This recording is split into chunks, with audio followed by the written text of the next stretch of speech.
Hi, my name's Leslie Ann. I'm your host here today, and I'm here with Carolyn. Hello, Carolyn. Hello, Leslie. How are you today? I'm fine. This is fun. Wonderful. Okay, so we're just going to jump right in, Carolyn. You taught English at college level for over 3 decades. Can you tell us how that influenced your poetry? Well, when I was teaching, I didn't have the time to write. I was grading too many papers. But when I retired, I could call on some of my wonderful experiences as a teacher. Okay. I remember writing about an ESL student who was not treated as he should have been, and I got even with the problems by writing the poem. Wonderful. So you also coordinate the programs for the village of Great Neck Plaza. Can you speak to us a little bit about that? Yes, this is a lovely program sponsored by the village of Great Neck Plaza and Mayor Ted Rosen. Okay. It's called Poetry. Well, there are 2 parts to it. One of it is Poetry in the Plaza, in which the director just chooses a poem each month and puts it on the website and all over the village, and that's lovely. And then once a year we have a wonderful contest. Okay. And we have the winners reading either in person or lately on Zoom, so people can come in from all over. Oh, so we have the contest and then the monthly poems. And I was coordinator for 15 years. Oh, wow. Well, it sounds wonderful. I know you have some of your poems here today. Can you read one of them for us, please? Certainly. I write both in free verse and in form, and I will designate which is which. Okay. And some of my favorite topics include family, which is at the top of the list. And I have a poem that I like because it's about my now teenage grandson, who in nursery school was the happiest creature and used to hum all the time. So I wrote this poem in meter and rhyme called Humming. When I pick him up at nursery school near the geraniums, he sees my face through the open door and hums. When he attacks my apple cake, then licks up all the crumbs from the plate and then the tabletop, he hums. When his jigsaw puzzle's almost done and the final piece succumbs, his eyes ignite, his smile spreads wide, and he hums. What is this sound that captivates, this pleasure note that comes from deep inside a happy heart and hums and hums and hums? That's beautiful. Oh, thank you. And how much has your family inspired your poetry? Oh, a great deal. I've written about many of them. This particular poem that I read is from a book called Grandma Poems Not Too Sweet, which is about my grandchildren when they were young. The oldest is now 20. But I have another poem. We had 4 grandsons and then a granddaughter. Oh, wow. And I had to celebrate the granddaughter as I did the grandsons. And yeah, she put this on her wall, which I think is fun. For my 5th grandchild and 1st granddaughter. And this is in free verse. Right. At last, a toilet seat sitter, sometimes skirt wearer, barless bike rider, birther of babies. What a time to be born a girl. You can curse when you need to, nurse in public, coach football, be a CEO, an astronaut, a president. It will happen. Welcome, sweet child. May you cherish your pair of X chromosomes, love your hair, hips, and thighs, fly free as a seagull, meet the world as a winner. Oh, lovely. Very nice. She liked it. I'm glad. Well, not at her birth, but she likes it now. All right. Did you have a question, or should I read another grant? Yeah, no, go for it. You could read another one. Just one more about family that I think is fun. My 1st grandson's last name begins with the letter Z. Okay. And as a result, he's always last. And at his high school graduation, he was 400th out of 400. Oh. And I was upset. All the other parents stayed, but I wanted to tell him how I felt about the way he handled it. Yes. And I should mention that my nickname for then is not grandma, but Mina, M-Y-N-A. Okay, That's what they call me. So this is saving the best for last. Yeah. And it's in my voice and his voice. I'll tell you which is which. And it's in rhyme and meter. Okay. So first I speak. We loved your high school graduation, dear. But tell me, how did it feel to be the last of 400 names? Did it make you feel downcast? You knew your family would stay to cheer. It's all because your last name starts with Z. Some studies show that this can foster harm to self-esteem and trigger an alarm that blocks the pathway to prosperity. And this is my grandson Andrew answering. I'm used to it, Mina. It used to bother me in elementary school on pizza day when they ran out and I had PB&J. But sometimes it was an opportunity. It was the best class of my education. I watched mistakes that earlier speakers made and vowed to avoid them. So I was less afraid of messing up my bookish reputation. And then I'm speaking again. With your good looks, intelligence, and wit, I always knew that you would be a winner. And then, of course, you aren't a beginner. I hear your father showed a kindred grit. My maiden name begins with B, and so I never had to play the waiting game. But you have made a virtue of your name by always turning rain into a rainbow.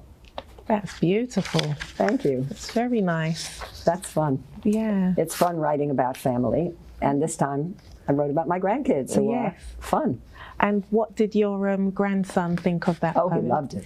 He loved it. And his father loved it, so it was a hit. That's very nice. So could you talk to us about some of the programs that you have? Programs that I have? The programs that you do at the Village of Great Neck. Oh, yes. Those are the two I spoke to you about. The monthly poem is fun because they hired a very good illustrator. And so what I do is choose a poem appropriate to the month, either in terms of holiday or famous people, and then she sets the poem. And as I said, it's in the Village Hall, it's in the Great Neck Railroad Station, and it's on the website so people see it. That's the monthly poem. And then the annual contest is fun because we hire a judge, and he or she goes over all the poems and chooses 5. First, second, third place, and then 2 co-equal runners-up. And they all read their poems. Lately it's been Zoom because people have trouble getting there. Yes. But they all read the winning poem. So if people wanted to get involved with that, how could they get involved? The easiest thing is just to call the Great Neck Plaza Village Hall, and any materials will be sent out. We have a big mailing list, but we're always looking to add to it. Okay, wonderful. Would you like to read another one of your poems? Another one of my great loves is music, especially classical music. And there's a poem that I'd like to read. I was watching a young violinist who's much older now. This is a while ago, an old tape. And she was 11 years old. And she was playing a particular piece from the opera Thais. And it wasn't how good she was. It was that she was transported. She played with her eyes closed. She was not able to stare and look at the audience. She had to open them frequently to watch the conductor. But she was transported, and I was absolutely dazzled by her transport. So I wrote a poem called Rapture.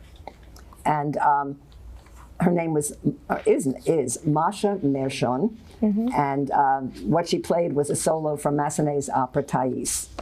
So here is Rapture. And again, this is free verse. Eyes closed, lips slightly parted, Masha plays the lovely intermezzo from Thais. Transported. Where? Where does the young girl go? From time to time, she opens her eyes, looks briefly at the conductor, resumes the sweet refrain. Unlike Thais viewing the afterlife, the violinist honors this one, on stage, stroking the notes that lullaby her soul. Eyes closed, she sounds the high harmonic note that brings the traveler home, reluctantly. Oh, that's beautiful. She was wonderful, and it was so lovely to see somebody not ashamed to show her joy when she played. Yeah, yeah.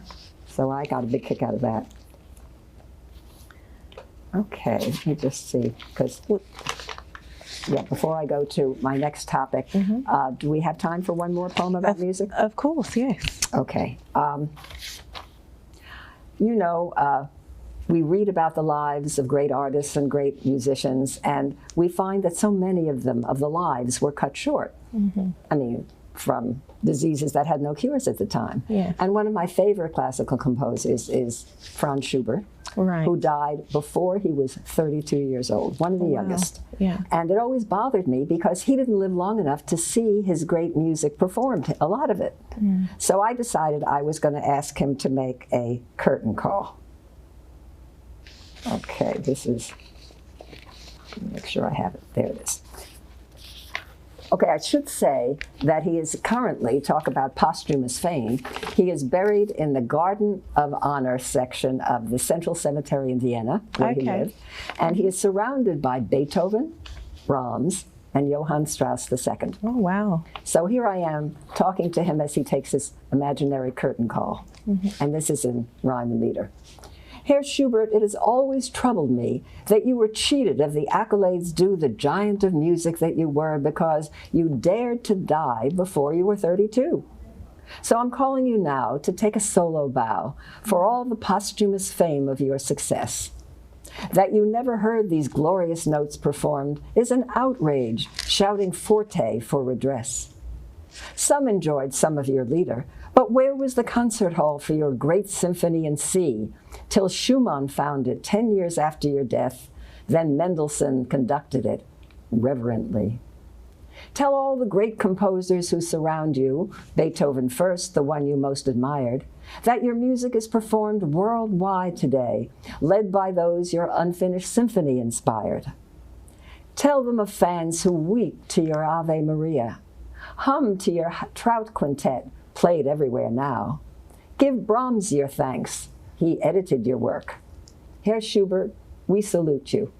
Take a bow. Oh, that's lovely. Very good. Made me feel a little better. And you have your book here. Yeah, well, this is my newest book. Yes. Travelers on My Route. Okay. And what's funny is most of the people who read it say route these days. Right. So I say route. Not that one is better than the other. Okay, my third favorite topic is Italy. You and I spoke about your appreciation of that wonderful country. Yes. And there's, I don't know if you ever noticed this, but when you go to museums and you look at particularly Renaissance and pre-Renaissance paintings, the name of the poet, the name of the painter is not the birth name of the person, because they are known as something else. And the Italian word for known as is detto. Yes. So I thought it would be interesting to write a poem about some of the painters who are known not by their birth names, and the fact that we use a lot of nicknames that surpass birth names too. Yes. So this is called detto. Not, and the free verse, not their names, but what they're called. Girolamo Mazzola, the little one from Parma, detto Parmigianino. Swarthy-skinned Agnolo di Cosimo, detto Bronzino. Jacopo Comin, the dyer's son, detto Tintoretto. Nicknames usurped given names as they do now. Magic Johnson, Babe Ruth, Lady Day. Children coined cruel names, Four Eyes, Beanpole, Stinky, Tubbs, but also Yogi, lovingly bestowed by friends on my catcher husband Lawrence. Then there are names reserved for family, sibling names shaped by a toddler's tongue, Daisy for David, Sa for Melissa. Pet names tossed between husband and wife, often embarrassing to hear. Old world names for new world grandmas, Nana, Nona, Oma, Abuela.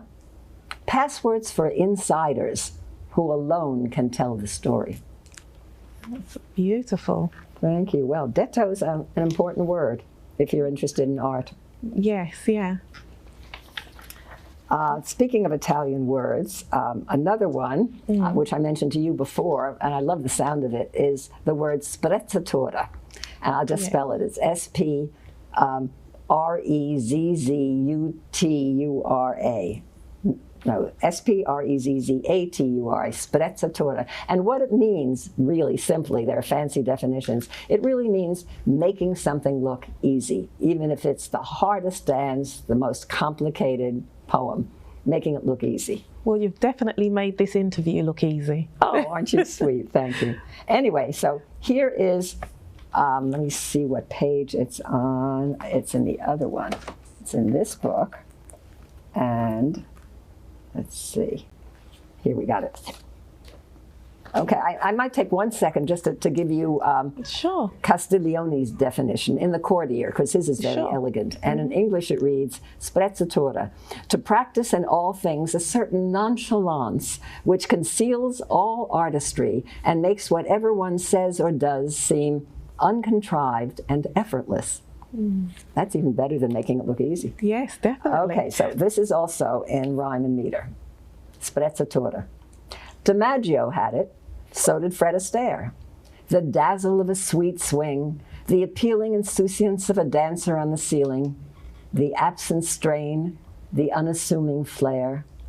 Since what we saw seemed natural as air, the artistry that disallows revealing bewitched us as we reveled in the feeling that we could do it too if we were there.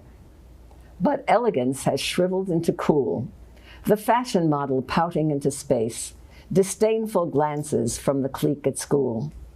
And accolades for apathy erase the reverence for skill that was the rule, while we sweep up the vestiges of grace. Oh, that's beautiful. Thank you. Okay, so let's see.